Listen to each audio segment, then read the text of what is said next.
Meskipun puncak kemarau telah terjadi pada bulan Juli hingga Agustus, beberapa wilayah di Sumatera Selatan, khususnya kota Palembang, masih sering diguyur hujan.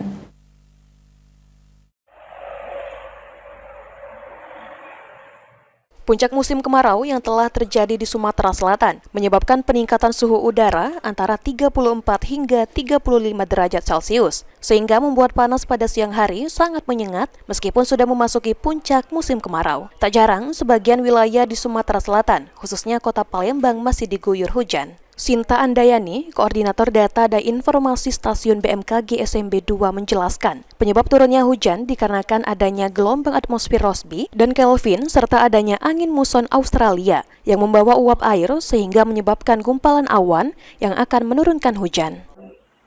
Fase musim kemarau adalah monsun Australia yang membawa uap air sedikit dan kering. Namun faktor dinamika atmosfer lain yang berpengaruh terhadap cuaca di Indonesia, Sumatera Selatan pada khususnya itu memang kadang-kadang masih berpengaruh di wilayah kita.